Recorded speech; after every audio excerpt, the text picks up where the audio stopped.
복된 소식 아름다운 소리 AM 1590kHz 시카고 기독교 방송입니다.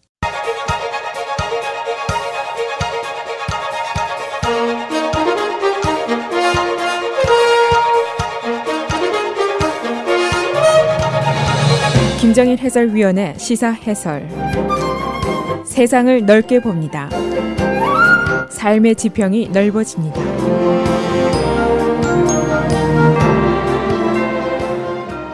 시사 해설입니다. 도널드 트럼프가 오늘 멕시코를 깜짝 방문하게 됩니다. 어제 밤에야 처음으로 워싱턴 포스트가 보도를 해서 이 사실이 알려지게 됐습니다. 트럼프가 오늘 멕시코 시티로 가서 페냐 니에토 대통령과 만나게 되는데 오늘이 바로 트럼프가 그의 이민 정책에 대한 공식 발표를 하는 날입니다. 그런데 이 발표 바로 몇 시간 전에 그가 멕시코 대통령을 만난다. 확실히 깜짝 놀랄 일입니다. 당장 여러 가지 제기되는 질문들이 있습니다. 첫째로는 트럼프가 멕시코 불법 이민자에 대해서 언급을 하면서 강간범, 범죄자, 몽땅 내쫓겠다, 담장 쌓겠다, 온갖 험악한 이야기를 다 해왔는데 도대체 이 시점에서 왜 가는가? 그것이 이제 첫 번째 질문이고, 두 번째는 멕시코 대통령이 초청을 하는 그 속셈은 과연 무엇일까? 그것도 질문입니다. 또 이들이 만나면 과연 무슨 말을 주고받을 것인가? 이런 질문도 제기가 됩니다. 그래서 오늘은 트럼프의 멕시코 방문 어떻게 이루어진 것이고 거기서 있게 될 회담에서는 무슨 말들이 오고 갈 것인가?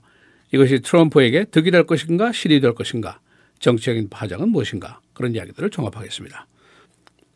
트럼프의 멕시코 깜짝 방문이 이루어지게 된 일정이 이렇게 됩니다. 지난 금요일 멕시코 대통령이 트럼프 그리고 클린턴 두 사람에게 모두 만나자고 초청을 했습니다. 정치적으로 매우 민감하고 매우 델리케이트한 시점인데 트럼프가 결국 오늘 멕시코를 가기로 했고 클린턴은 초청을 수락하지 않았습니다. 적절한 기회에 가겠다 하는 여운을 남기고 있습니다. 오늘 트럼프의 일정을 보면 오전에 캘리포니아에서 선거 모금 행사를 하게 됩니다. 그리고 저녁에는 그의 이민 정책을 피닉스 컨벤션 센터에서 공식적으로 발표를 하게 됩니다. 그러니까 그의 멕시코 방문은 오전과 저녁 사이 낮에 잠깐 벌어지게 됩니다. 어떤 형식의 회담이 될 것인가? 멕시코 대통령이 트럼프를 멕시코 시티의 대통령궁으로 초대를 하고 프라이빗 미팅입니다. 사적인 회합 형식으로 두 사람이 만나게 됩니다. 만나서 무슨 얘기를 나눌 것인가? 아직은 아무도 확실한 말을 하지 못하고 있습니다. 정치적인 득실은 어떻게 될 것인가? 이것도 이 시점에서 누가 확실한 말을 하는 사람은 아직 없습니다. 트럼프 캠프 내에서도 초청 수락을 놓고 찬반 의견이 심각하게 대립을 했던 것으로 알려지고 있습니다. 이번 회합이 잘 되면은 어떤 일이 있을까? 트럼프의 신분이 상승할 수 있습니다. 멕시코 대통령과 직접 대절을 하는 주요한 인물로 격상되는 효과를 노릴 수 있다는 것이죠. 또 한 가지 그의 대담성을 과시할 수가 있습니다. 또 트럼프의 온갖 험담에도 불구하고 멕시코가 그를 초청했다. 그렇게 나쁜 그림만은 아닐 수가 있습니다. 그러나 잘 안 되면 어떤 일이 벌어질 것인가? 그가 함정에 빠질 수가 있다는 이야기가 나오고 있습니다. 멕시코에 가서 망신을 당할 수도 있다. 그런 우려입니다. 자, 멕시칸이 강간범이다. 멕시코가 범죄자를 수출한다. 담장을 쌓는다. 그 돈은 내가 낸다. 택도 없다. 그런 반응도 없으란 법이 없다. 그런 예상이 나오고 있습니다. 왜냐? 페냐 니에토 대통령이 지난 3월에 멕시코 신문과 인터뷰에서 트럼프를 히틀러다, 무솔리니다 이렇게 지칭한 적이 있습니다. 트럼프의 발언에 대해서 강한 혐오감을 표시한 장본인이 바로 멕시코 대통령입니다. 그런가 하면 지난 7월에는 CNN과의 인터뷰 당시에 페냐 니에토 대통령이 멕시코가 트럼프의 담장값을 치를 용의가 전혀 없다라고 아주 확실하게 못을 박는 발언을 한 적이 있습니다. 그런가 하면 멕시코 국민들, 일반적인 여론이 트럼프에 대한 감정은 굉장히 나쁩니다. 그에 대한 인형 화형식이 여러 번 있었고 멕시코에서 그려지는 만화마다 트럼프가 아주 악한으로 그려지고 있습니다. 이 사실을 처음 보도한 워싱턴 포스트는 트럼프의 멕시코 방문 성사에 대해서 그의 새 캠페인 매니저인 스티븐 배넌의 역할이 컸을 것으로 보고 있습니다. 이 배넌의 전략은 지금 트럼프의 약세를 뒤집기 위해서는 뭔가 좀 대담한 조치가 필요하다는 생각을 했을지도 모른다는 그런 분석입니다. 이 전략이 트럼프의 대결 전략 또는 쇼케이스 전략과 맞아 떨어진 것으로 해석을 하고 있습니다. 클린턴 진영의 반응은 어떤가? 클린턴의 선거자문위원이 스테이트먼트를 냈는데 궁극적으로 중요한 것은 트럼프가 오늘 애리조나에서 무슨 말을 하는 것인가? 이것이 정작 중요한 것이다. 멕시코에서 말은 그렇게 중요한 것이 아니다라고 얘기를 하면서 클린턴이 멕시코 대통령에게 방문 초청을 받은 것을 확인을 했습니다. 그러나 아직도 초청 수락은 요구한 상태이고 적절한 시기에 방문하겠다 하는 생각만 가지고 있습니다. 오늘 드라마는 사실상 저녁에 있을 트럼프의 이민정책 연설입니다. 지난 몇 주간 그의 이민정책이 쉬프팅하는가 전환하는가 이것이 가장 중요한 이슈로 등장을 했습니다.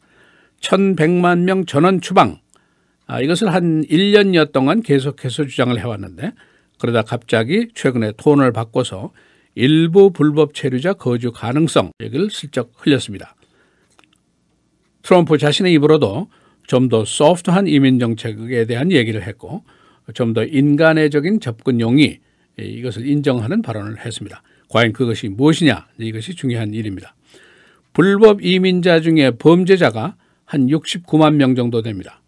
그리고 비자 체류일을 넘긴 사람이 한 550만 명 정도 되고 그리고 수십 년 동안 그냥 이렇게 살아온 사람들이 총계가 1100만 명입니다. 그의 구체적인 정책이 어디까지인지에 따라서 실제적인 현실 반영이 매우 크게 달라질 수가 있습니다. 우선 그것보다도 대통령이 되겠다는 사람의 그 발언이 일관성이 없는 것 이것이 더 큰 문제로 지적이 될 수도 있습니다. 정치권의 해석은 트럼프 진영이 표밭 확대를 위한 궁여지책을 쓰고 있는 것이 아니냐 그런 해석들을 하고 있습니다. 당선을 위해서는 중도적인 백인 표심이 절대로 필요한 시점입니다. 오늘의 드라마는 사실은 두 편입니다. 제1편은 낮에 있는 트럼프의 멕시코 방문 가서 무슨 얘기를 할 것이고 어떤 대접을 받을 것이냐 여기에 대한 국내 반응은 긍정적일까 부정적일까 이것이 이제 첫 번째 드라마입니다. 큰 모험이라고 볼 수가 있는데 제2편은 그의 이민 정책에 대한 발표입니다. 지금까지 주장처럼 극단적인 강경 정책을 계속할 것인가 아니면 온건화로 변화할 것인가 또는 애매모호한 채로 그대로 있을 것인가 이것이 바로 문제입니다. 또 이 드라마에 따른 표심의 변화는 어떻게 감지가 될 것인가 이것이 이제 매우 중요한 대목입니다. 멕시코의 야당 중견 인사 중에 한 사람이 트윗을 오늘 아침에 했는데 그대의 멕시코 방문은 환영을 하지 않는다. 그대가 모욕한 사람들과 사진을 찍으려 오는 것이냐? Get out. 이런 내용입니다. 또 한 가지 전 멕시코 대통령인 빈센테 팍스 대통령은 아디오스 트럼프 이렇게 트윗을 올렸습니다. 시사해설 김정일입니다.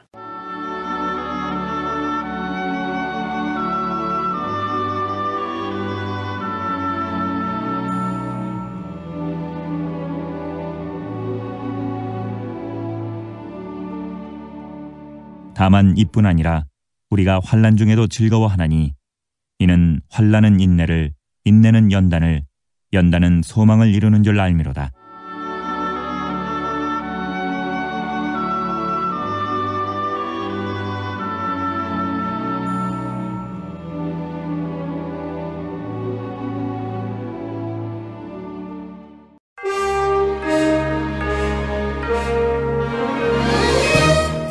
헤드라인 뉴스입니다. 도널드 트럼프가 오늘 멕시코를 깜짝 방문합니다. 그의 방문은 지난 금요일 멕시코 대통령의 초청에 의한 것입니다. 그의 방문이 이번 선거전에 미칠 영향은 아직 확실치 않습니다. 트럼프는 오늘 오후에 그의 공식적인 이민 정책을 발표할 예정입니다. 미국과 큐바의 항공기 전기 항로가 오늘부터 개통됩니다. 50년 만에 처음 있는 일입니다. jetblue는 오늘 플로리다의 포트 로더데일을 출발해서 하바나에서 175마일 떨어진 산타클라라로 갈 예정입니다. 어제 예선에서 공화당 중진들이 모두 승리했습니다. 애리조나 존 맥케인 그리고 플로리다에서는 마크 루비오가 이겼습니다. 한편 민주당의 중진인 데비 슐츠도 승리했습니다. 도널드 트럼프는 존 맥케인의 도전자를 지원했었습니다. NFL의 유명한 선수인 콜린 캐퍼닉이 인정차별 항의가 계속 무리를 빚고 있습니다. 그는 흑인 차별을 이유로 국가에 대한 존경심 표시를 거부했습니다. 한쪽에서는 이것은 표현의 자유로, 다른 쪽에서는 비애국적인 행위로 보고 있습니다. 아이시스가 주요 리더들의 사망에 따라서 보복을 다짐했습니다. 최근 알레포 전투에서 아이시스의 주요 지휘관들이 사망했습니다. 이들은 아부바크르 알바디디의 측근 부하들입니다. 펜타곤은 이들에 대한 사살을 시인했습니다. 최신의 미 해군 전함들이 잇따라 고장을 일으키고 있습니다. 최근 해군의 USS 콜로라도가 하와이 근해에서 기관 고장을 일으켰습니다. 벌써 4번째 고장입니다. 이 전함의 제작비는 무려 3억 6천만 달러입니다. 시카고 경찰은 라쿠인 맥도날드 사건과 관련해서 밴 다이크와 또 다른 4명의 경찰관들을 파면 조치하게 됩니다. 사건 후 지금까지 이들은 직무 정지 상태에 있었습니다. 시경은 시 감사실의 권고안에 따라서 이들 경찰관에 대한 파면 절차를 밟기 시작했습니다. 레이크 미시간의 호숫가 침식으로 지역 경제 피해가 우려되고 있습니다. 레이크 미시간의 노쇼 지역의 호숫가 침식이 근년에 계속되고 있습니다. 레이크 블러프 파크 디스트릭은 1년에 호숫가 모래 보충을 위해서 $20,000씩을 소비하고 있습니다. 다운타운 시카고 트리뷴 타워가 $2억 4천만 달러에 팔리게 됩니다. 매입자는 부동산 개발업자인 CIM. 이 빌딩은 1925년에 지어졌고 1989년 시카고의 랜드마크로 지정되어 있습니다. 날씨입니다. 오늘 맑고 흐리고 78도, 목요일 내일 흐리고 비 71도, 금요일 토요일 주일 계속해서 맑습니다. 금요일의 최고는 73도, 토요일 78도, 주일은 84도입니다.